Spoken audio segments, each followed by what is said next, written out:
കഴിഞ്ഞ ഞായറാഴ്ച രാത്രി സമയത്ത് 10 മണിയോട് നമുക്കിത് കേൾക്കാൻ സാധിച്ചത് വളരെ അവിചാരിതമായിട്ട് 13 പശുക്കൾ ഒരുമിച്ച് മരണപ്പെട്ടു എന്നുള്ളതാണ്. എനിക്ക് തോന്നി ഈ ഗവൺമെന്റ് അധികാരത്തിൽ വന്നതിന് ശേഷം ഇത്രയധികം പശുക്കൾ ഒരുമിച്ച് മരണപ്പെട്ടത് ഞാൻ കേട്ടിട്ടില്ലായിരുന്നു. വളരെയധികം ബുദ്ധിമുട്ട് തോന്നി. വളരെ പെട്ടെന്ന് തന്നെ ഡിപ്പാർട്ട്മെന്റിന്റെ ഉദ്യോഗസ്ഥരെയൊക്കെ വിളിച്ച് അതിന് വേണ്ടുന്ന എല്ലാ ഏർപ്പാടും ചെയ്തു. നമ്മുടെ മാത്യു തന്നെ നമ്മുടെ അഡീഷണൽ പ്രൈവറ്റ് സെക്രട്ടറിയെ രാത്രി തന്നെ ഡോക്ടേഴ്സിന് വേണം എന്നാവശ്യപ്പെട്ടുകൊണ്ട് വിളിക്കുകയും അപ്പം തന്നെ ഡോക്ടർമാരെല്ലാം ഓടിയെത്തുന്ന, നമുക്കറിയാം ന്യൂ ഇയർ പ്രോഗ്രാം ആയിരുന്നു, എന്നിട്ട് പോലും ഡോക്ടർമാരെല്ലാം ഓടിയെത്തുകയും പരമാവധി പശുക്കളെ രക്ഷപ്പെടുത്താനുള്ള പരിശ്രമമാണ് അവർ ചെയ്തത്. 22 പശുക്കളായിരുന്നു നമ്മുടെ മാത്യുവിന്റെ വീട്ടിലുണ്ടായിരുന്നത്. അതിൽ കാളകൾ ഉൾപ്പെടെ 3-4 കാളകൾ ഉൾപ്പെടെ ഉള്ളതുണ്ടായിരുന്നു.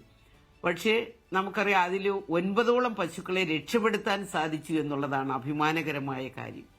ഇത്രയധികം ബുദ്ധിമുട്ട് ആ പശുക്കൾക്കുണ്ടായപ്പോൾ അതൊക്കെ കഴിഞ്ഞ ഒരാഴ്ച മുമ്പ് വരെ എനിക്ക് തോന്നുന്നു ഈ കപ്പയുടെ തോലെന്ന് പറയുമ്പോൾ കപ്പ നമ്മൾ പൊളിച്ചെടുക്കുന്ന അതിന്റെ ആ തോലാണ്. അതിനകത്ത് സൈനൈഡ് എന്ന് പറഞ്ഞ വിഷദ്രാവകം അടങ്ങിയതാണ്.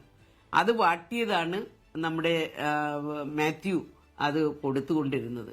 അപ്പം പോസ്റ്റ്മോർട്ടം ചെയ്ത വളരെ അടിയന്തരമായിട്ട് അതിനെ പോസ്റ്റ്മോർട്ടം ചെയ്യണം, ഏത് ഭക്ഷണത്തിൽ നിന്നാണ് ഇതുണ്ടായത് എന്നൊക്കെ നമ്മൾ ഡിപ്പാർട്ട്മെന്റ് നമ്മുടെ ഉദ്യോഗസ്ഥരോട് അല്ലെങ്കിൽ നമ്മുടെ വെറ്റിനറി ഡോക്ടറോട് പറഞ്ഞപ്പോൾ അവരതിനെ പോസ്റ്റ്മോർട്ടം ചെയ്തപ്പോൾ മനസ്സിലാക്കാൻ സാധിച്ചത് വയറ്റിനകത്ത് വലിയ നീല കളറായിരുന്നു.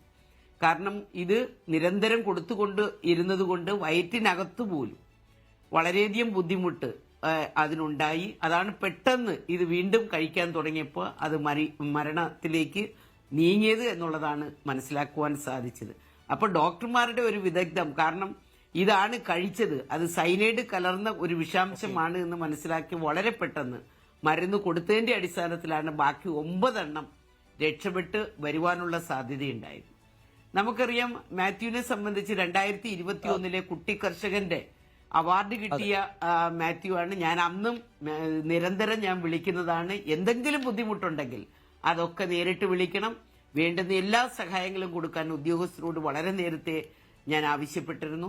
അതനുസരിച്ച് നിരവധിയായിട്ടുള്ള ആനുകൂല്യങ്ങൾ നമ്മുടെ മാത്യുവിന്റെ വീട്ടിലെത്തിയിട്ടുണ്ട്.